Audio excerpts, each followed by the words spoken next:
While the S&P 500 is still down over 10% year to date, the market has rebounded quite a bit over the past 2 months, and if you're anything like me, then you have mixed emotions about this.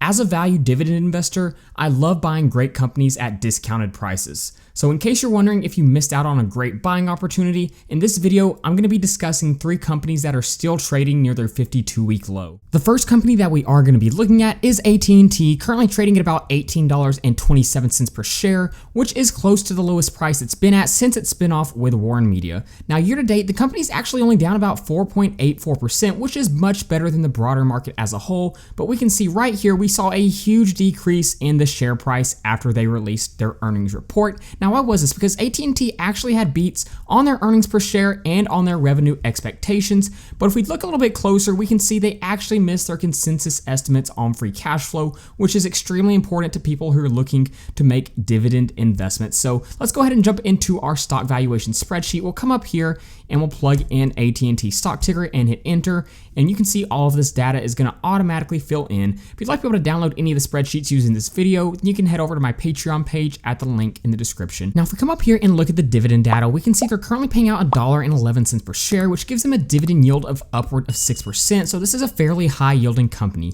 Now the payout ratio is currently sitting at 66.8%, which is a little bit higher than I like to see it, but for a company as mature as AT&T, it is a little bit safer than you would typically think. It's not as much of a red flag if you have a higher payout ratio as a more mature company. Now like I said, the free cash flow expectations were adjusted, but I don't think the dividend is in any danger. So analysts currently have a target price of almost $22 per share for this company, and we can see they have a very low beta of below 0.5, meaning we're going to see very little volatility in this company. But let's go ahead and look at our valuations. First one we'll look at is Graham's valuation. Now we can see this is a valuation model invented by Benjamin Graham in order to calculate intrinsic value, and here's the formula he laid out for us. When we plug all of this in, we can see we come to an intrinsic value of about $25 per share. Now the current yield of AAA corporate bonds has fluctuated a little bit over the past few months. It's been as low as about 3.8, 3.7, but also as high as 4.2. So if I were to plug in 4.2 right here, you can see that intrinsic value is going to go down slightly, but at the time of this video, it's currently sitting at about 3.8. So you can see based off of that, we come to an intrinsic value of $25 per share. But let's go ahead and jump over to our discounted cash flow model. And in order to perform a discounted cash flow, we need to project a growth rate to the future free cash flows of the company. So I'm looking at what the company's current expectations for free cash flow is, and I'm applying a growth rate of about 4% after looking at company expectations, industry expectations, and analyst expectations. I applied that 4% growth rate to the future free cash flows and the terminal value.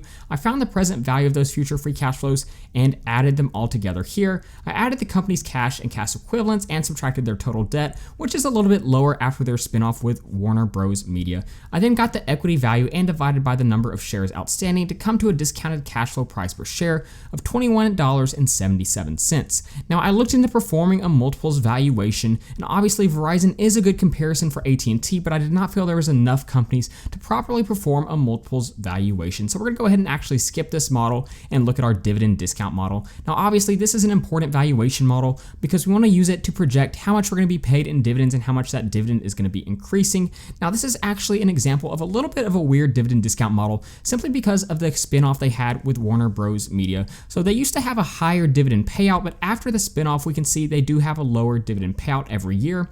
So we don't typically get to look at the growth rate, and we don't know what management's, what their expectations for the future growth rate for their dividend will be. So I am applying a growth rate of about 3%. I think that's going to be pretty close to what's realistic for them. And after applying a discount rate of 8.5%, we come to a dividend discount model price per share of $20.82. So when we jump over to our output tab, we can see the 3 valuation models we performed. Graham's at 25, discounted cash flow at 21.7, and dividend discount model at 20.8. When we average all 3 of those together, we come to an intrinsic value of $22.57. Now the current price is $18.27, but as a value dividend investor, we do always want to apply a margin of safety. So let's say I apply a 20% margin of safety. That's pretty normal for most value dividend investors.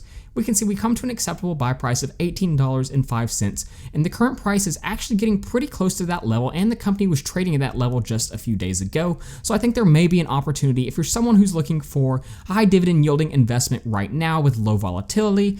this may be an option for you. You likely won't see a whole lot of price appreciation, but at the current lower prices after the earnings report, this may provide an opportunity. But let's go ahead and look at our other companies. The next company that we're going to look at is Walgreens Boots Alliance, currently trading at $40.59 per share. Now, year to date, this company is still down by a large amount, 23.5%. This is actually a company that's been declining in share price for quite a while now. If we look at the 5-year trend line, we can see they're down almost 50%, which is pretty unbelievable. Now, they are actually a little bit above their 52-week low. We can see over the past month, they've increased in share price about 5.84%, but they are still pretty close to that 52-week low. So let's go ahead and jump into our valuation spreadsheet. You can see I've already plugged in the stock ticker here. Now, we're currently looking at a 3,000-day chart. Like I said, they have seen pretty large amounts in share decline since that time. But let's go ahead and look at a 1-year chart, 365 days, and we can see this data will automatically load in. If we come over here and look at the dividend data, we can see they're paying out $1.92 per share, dividend yield of getting close to 5% now, and a nice low payout ratio. So we have an example of a very safe, high yielding and low payout ratio company, which is great for dividend investors. 20-day moving average is up slightly, as well as the 50-day moving average, but the 200-day moving average still down almost 11%. Analysts currently have a target price of about $41.83, which is actually pretty close to the current share price. And again, we have a company that has a fairly low beta, so you should be not seeing a whole lot of volatility in this company. But let's go ahead and jump into Graham's valuation here. I'll zoom in, and again, we're going to use the same formula to calculate intrinsic value. Now, we can see once we plugged in all of these variables, we actually come to an intrinsic value that's quite a bit higher than the current trading price. Now, we can see Walgreens has fairly solid earnings per share, which is going to lead to this higher intrinsic value. But let's go ahead and plug in 3.8 for our current yield on AAA corporate bonds. We can see we come to an intrinsic value of $57.43. Now, notice there is low growth rate projections for this company since it's, again, a more mature company. But let's go ahead and jump into our discounted cash flow now. And here we can see I'm projecting a 1.5% growth rate to the future free cash flows of this company. Now, over the past few years, historically, we can see they've had an average growth rate of about 2.4%. But after diving in a little bit more, I think a lower growth rate of about 1.5% is a little more realistic, maybe even 1% if you're a more conservative investor. But I applied that to the future free cash flows and the terminal value, which is the sum of all the future free cash flows past the year 2030.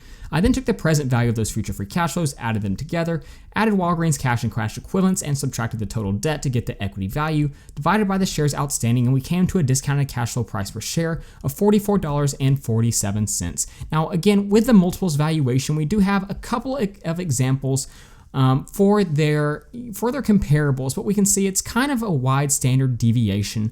The price to earnings multiple for CVS is far higher than Walgreens, but when we look at a company like Rite Aid, they're really not a good comparison since they have a negative price to earnings multiple. So we're actually not going to be using this as a valuation model once again, which is pretty not typical to do that for two companies in a row. But let's go ahead and look at our dividend discount model again. And again, I'm going to remind you the idea behind the dividend discount models, we should be able to value a company based on how much they pay out in dividends and how much that dividend is increasing. So I plugged in how much they've been paying out each year for their dividends, or excuse me, each quarter, so we can see how much they pay out yearly. And that allows me to see the growth rate year over year for their dividend payout. So we can see they did have a year from 2018 to 2019 with a 10% increase in their dividend, which is pretty solid. But since then, it's declined slightly each year, 4% and then 2%. So they've had an average growth rate of about 4.6%.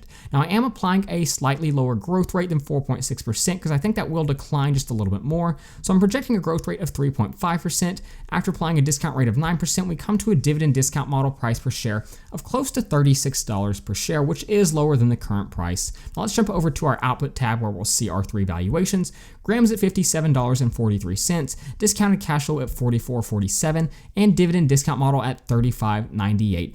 So when we average all three of these together, we come to an intrinsic value of close to $46 per share, which is a bit higher than the current trading price.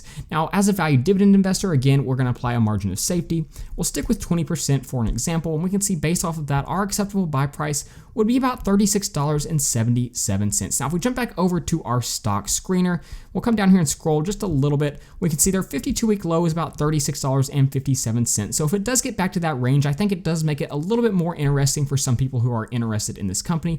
As for me, I own a few shares of Walgreens, but I think the really low growth rates projections for this company is a little bit of a red flag for me, so I don't currently plan on adding more. Now, the earnings per share is still pretty strong, but since I already own a few shares and it has a fairly high dividend yield, I am going to kind of stay away from this company. If it does get closer to that 52-week low, maybe I'll start to consider it then. But let's go ahead and look at our last company. And the last company that we are going to look at is INTC, Intel Corporation, currently trading very close to its 52-week low at $36.11 per share. Now, year to date, this company has seen a huge decline at almost 32 to 33%. And while I said the broader market has rebounded quite a bit over the past 2 months, this company has continued to go lower due to the absolute horrendous earnings report that they had just about a month ago. But let's go ahead and jump into our stock valuation spreadsheet. We'll come up here and plug in our stock ticker and hit enter, and we can see all of this data is loading in. Now, we're currently looking at a 250-day chart that's really going to show the huge decline in share price. But if we come over here and look at our dividend data, they're paying out $1.46 per share, which gives them a dividend yield of above 4% now, with a payout ratio at 30.4%. So again, a nice safe payout ratio. 20, 50, and 200-day moving averages all down quite a bit. Analysts currently have a target price of $42.16. And again, another company with a fairly low beta, so we shouldn't be seeing very much volatility in this company. But let's go ahead and jump into Graham's valuation here. I'll go ahead and zoom in and we'll plug in all of our variables. We can see fairly decent earnings per share at 4.66. Applying a growth rate of about 2.75. I did have it a little bit higher before the earnings report, but the earnings report did force me to project a lower growth rate. After applying our 3.8 current yield on AAA corporate bonds, we do see we come to an intrinsic value of about $52.60 per share, quite a bit higher than that current price. But let's go ahead and look at our other valuation models. The next one we'll look at is our discounted cash flow. You can see after I looked at the historical free cash flow, analyst expectations, and industry expectations, I'm applying a growth rate of about 5% to the future free cash flows of this company. After finding the present value of these future free cash flows and adding them together, I added the company's cash and cash equivalents and subtracted their total debt to get their equity value. After dividing by the number of shares outstanding, we get to a discounted cash flow price per share of $43 to $45 per share, which we jump back over to our stock screener, we can see that's actually pretty close to analyst target price. But let's go ahead and look at our multiples valuation. Now, something we do have to understand about these other semiconductor stocks is they've all been revising their earnings estimates and lowering them. They all have a lot of risk currently involved, especially like Taiwan Semiconductor. They have a lot of geopolitical risk. Micron Technology, they've had to reforecast their expected earnings over the next few years. So all of these companies have been declining, not just INTC. So that's something worth noting. But what we're doing is we're taking their stock price and dividing by their earnings per share to get the price to earnings multiple. We then take the average price to earnings multiple for these companies and multiply it by INTC's earnings per share to come to our intrinsic value of $61 per share. Now we can see the average price to earnings for these companies here is currently sitting at 13.1, but if we jump back over to our stock screener, scroll over here, we can see the price to earnings for INTC currently quite a bit lower than that at 7.74. So some may argue that is one of the reasons INTC is undervalued despite their terrible earnings report. But let's go ahead and jump over to our dividend discount model. The last valuation model we'll look at, we can see I plugged in the past few years quarterly dividend payouts to see the yearly dividends, and this allows us to see the growth rate year over year, so very close to 5% every single year. So I am going to apply a 5% growth rate. After getting a discount rate of 8.5%, we come to a dividend discount model price per share of close to $43.80, pretty similar to the stock screener, or excuse me, analyst expectations and our discounted cash flow model. But let's go ahead and jump over to our output where we can see all four of our valuation models. Grams at 52, discounted cash flow at 43.6, multiples at 61, and dividend discount model a little bit lower at 43.8. Average all four of these together and we come to an intrinsic value of $50.28. Now that is a bit higher than the current price, but let's go ahead and apply our margin of safety of 20%, and we can see based off of this, our acceptable buy price is $40.23. So in this situation, this may be a stock that you would want to consider buying if you're a value dividend investor. Now I think you have to understand with any semiconductor stock right now, I think it's going to take quite a while for the company to reflect its true intrinsic value, but you may consider this a quality dividend opportunity and a value opportunity, honestly, with that difference of 28% in the current price and intrinsic value. So I have added a few shares of INTC over the past few months. I may begin to add more at the current price if it drops just a little bit more since I already have shares, but I think you're getting a value opportunity with a pretty solid dividend yield, which makes it a somewhat attractive investment. Again, remember that all semiconductor stocks have been dropping, not just INTC. A lot of people have been singling out this stock, but I think it still has some potential despite the bad earnings report. But there there you have it. There's 3 companies close to their 52-week low and an analysis on each one of them. Go ahead and let me know what you think of these companies in the comments down below. If you'd like to be able to download the spreadsheet, then you can head over to my Patreon page at the link in the description. So that being said, thank you guys so much for watching this video, and please don't forget to like and subscribe to the channel.